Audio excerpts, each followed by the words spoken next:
ರಾಜ್ಯ ರಾಜಧಾನಿಯಲ್ಲಿ ಕುಡಿಯುವ ನೀರಿಗೆ ಹಾಹಾಕಾರ ಎದುರಾಗಿದೆ. ನೀರು ಉಳಿತಾಯಕ್ಕೆ ಪ್ಲಾನ್ ಮಾಡ್ತಾ ಇರುವಂತಹ ಜಲಮಂಡಳಿ ಮತ್ತೊಂದು ಪ್ಲಾನ್ ಮಾಡಿಕೊಂಡಿದೆ.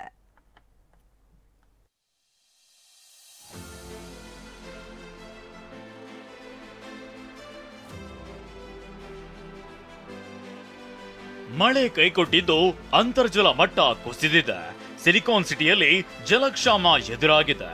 ಹನಿ ನೀರಿಗೂ ಜನರು ಪರದಾಡ್ತಿದ್ದಾರೆ. ನೀರಿನ ಸಮಸ್ಯೆ ಪರಿಹಾರಕ್ಕೆ ಜಲಮಂಡಳಿ ಅಧಿಕಾರಿಗಳು ಸಭೆ ನಡೆಸಿದ್ದು ಪ್ಲಾನ್ ಮೇಲೆ ಪ್ಲಾನ್ ಮಾಡ್ತಿದೆ.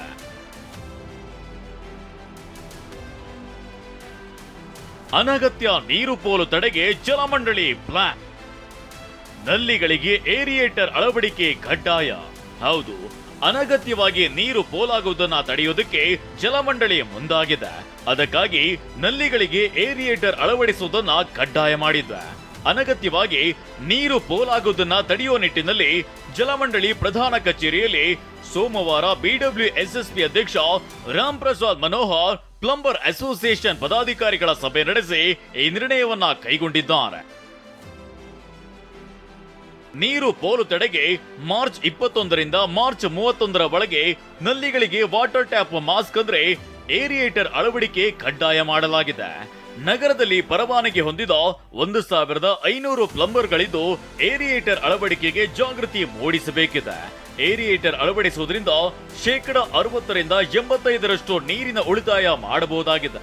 ವಾಣಿಜ್ಯ ಮಳಿಗೆಗಳು, ಕೈಗಾರಿಕೆಗಳು, ಅಪಾರ್ಟ್ಮೆಂಟ್ಗಳು, ಐಷಾರಾಮಿ ಹೋಟೆಲ್ಗಳು ಮತ್ತು ರೆಸ್ಟೋರೆಂಟ್ಗಳು ಹಾಗೂ ಸಾರ್ವಜನಿಕ ಸ್ಥಳಗಳಲ್ಲಿನ ನಲ್ಲಿಗಳಿಗೆ ಏರಿಯೇಟರ್ ಅಳವಡಿಕೆ ಕಡ್ಡಾಯ. ಮನೆಗಳಲ್ಲಿ ಸ್ವಯಂ ಪ್ರೇರಿತವಾಗಿ ಏರಿಯೇಟರ್ ಅಳವಡಿಕೆ ಮಾಡಿಕೊಳ್ಳಬಹುದು. ಈ ಬಗ್ಗೆ ಜಲಮಂಡಳಿ ಇಂದು ಅಧಿಕೃತ ಆದೇಶ ಹೊರಡಿಸಲಿದೆ.